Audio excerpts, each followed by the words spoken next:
بسم اللہ الرحمن الرحیم۔ السلام علیکم دوستوں، امید کرتی ہوں کہ آپ سب خیریت سے ہوں گے۔ حضرت ادریس علیہ السلام نے ملک الموت کو اپنی گود میں لیا اور دونوں نے آپس میں رشتہ داری کر لی۔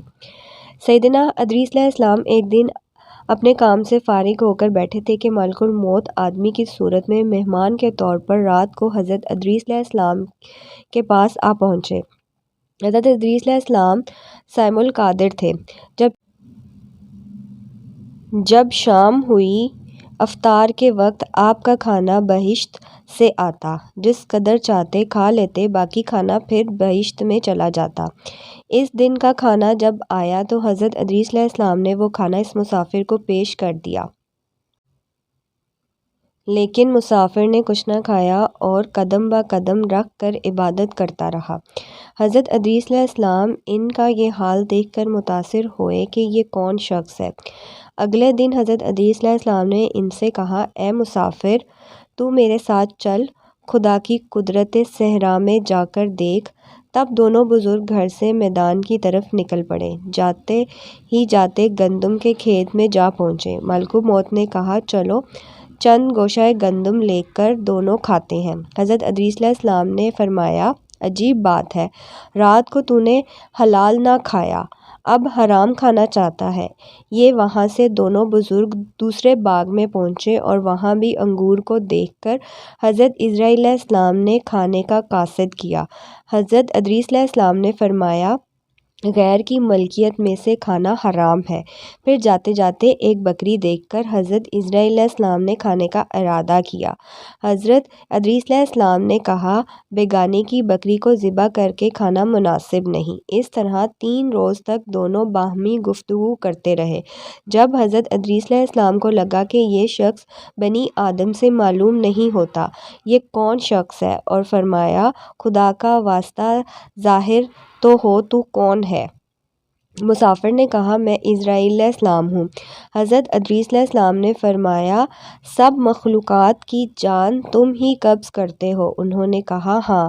ادریس علیہ السلام نے فرمایا، تم شاید میری جان قبض کرنے آئے ہو؟ انہوں نے کہا، نہیں، میں تو تمہارے ساتھ خوش طبیب کرنے آیا ہوں۔ حضرت ادریس علیہ السلام نے کہا، 3 دن سے تو میرے ساتھ ہے، کیا اس وقت بھی تو نے کسی کی جان قبض کی ہے؟ وہ بولے، تمام روحوں کی جان قبض کرنا ہمارے ہاتھ میں ایسا ہے جیسے تمہارے دونوں ہاتھوں کے نیچے روٹی رکھی ہوئی ہو، یعنی جس کی موت کا حکم ملتا ہے، اللہ پاک کے حکم سے میں ہاتھ بڑھا کر اس کی جان قبض کر لیتا ہوں۔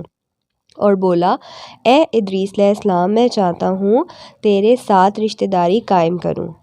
حضرت ادریس علیہ السلام نے فرمایا، میں تیرے ساتھ رشتہ داری قائم کروں گا جب مجھ کو روح قبض کرنے کی کرواہٹ سکھا دیں گے، تاکہ مجھے زیادہ خوف اور عبرت ہو اور میں اپنے خالق کی زیادہ عبادت کروں۔ ملک الموت نے کہا، میں اللہ کی رضا کے بغیر کسی کی جان قبض نہیں کر سکتا۔ تب حضرت ادریس علیہ السلام نے اللہ تعالیٰ کی بارگاہ میں عرض کیا اور پھر جان قبض کرنے کا حکم ہونے پر جان قبض کر لی گئی۔ پھر ملک الموت نے خدا کی بارگاہ میں دعا مانگی اور اللہ پاک نے ان کو زندہ کر دیا۔ حضرت ادریس علیہ السلام نے ملک الموت کو اپنی گود میں لیا اور دونوں نے آپس میں رشتہ داری قائم کر لی۔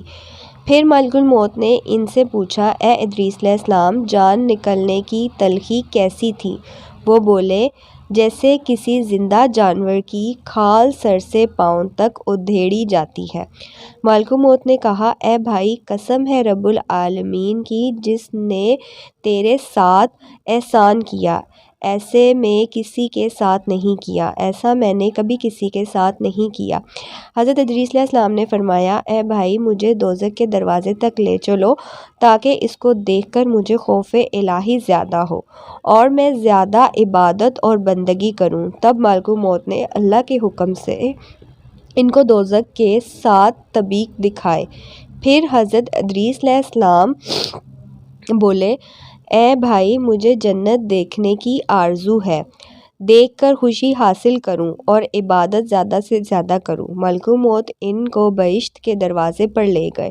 پھر انہوں نے انہوں نے بہشت کے منظر اپنی آنکھوں سے دیکھے، پھر کہنے لگے اے بھائی میں جان کی تحلیق سہ چکا ہوں، پھر دوزخ بھی دیکھی اور میرا جگر پیاس کے مارے جل رہا ہے، اجازت ہو تو بہشت میں جا کر ایک پیالہ جام پی لوں۔ تب انہوں نے کہا ہاں اگر تم واپس آنے کا وعدہ کرو۔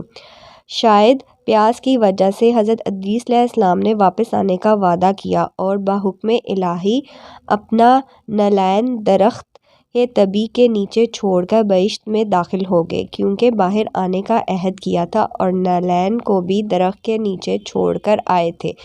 کچھ دیر بعد ملک موت نے ان کو آواز دی، اے بھائی تاخیر مت کرو۔ تو جواب میں حضرت ادریس علیہ السلام نے فرمایا، اے مشک جوہر عالم، فرماتے ہیں ہر نفس کو موت کا مزہ چکھنا ہے۔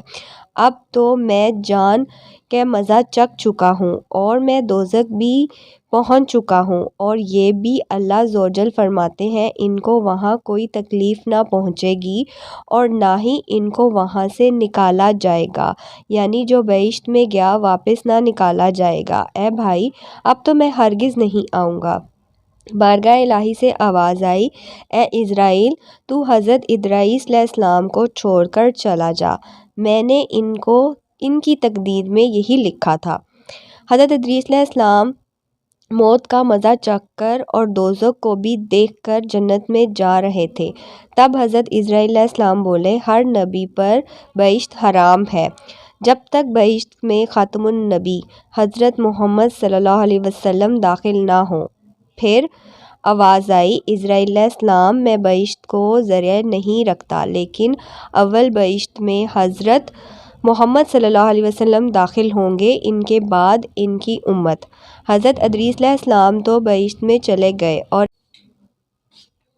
ان کے سب فرزند بہت دکھ میں تھے کہ ایک دن ابلیس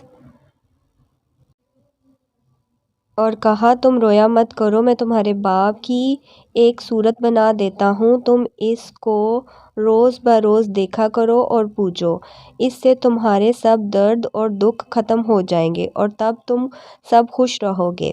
اب ابلیس لعین نے ایک ایسی صورت بنا کر کہ حضرت ادریس علیہ السلام کی شکل اور بت میں کوئی فرق نہ تھا، اور وہ لوگ اس صورت کو پوجا کرتے تھے، یہاں تک کہ رفتہ رفتہ بت پرستی تمام عام میں پھیل گئی۔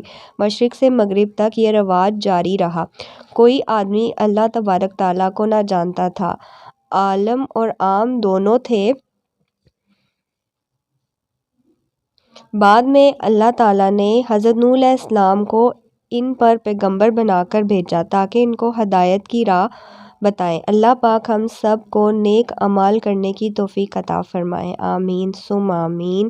ناظرین ویڈیو اچھی لگی تو لائک ضرور کیجیے گا، اور اگر آپ نے ہمارے چینل کو سبسکرائب نہیں کیا تو جلدی سے ہمارے چینل کو سبسکرائب کریں اور ساتھ ہی بیل کے آئیکن کو پریس کر لیں تاکہ آئندہ آنے والی ویڈیو کا نوٹیفیکیشن آپ کو بر وقت ملتا رہے۔ اللہ تعالی ہم سب کا حامی و ناصر ہو، آمین ثم آمین۔ اپنا بہت سارا خیال رکھیں، اللہ حافظ، جزاک اللہ، فی امان اللہ۔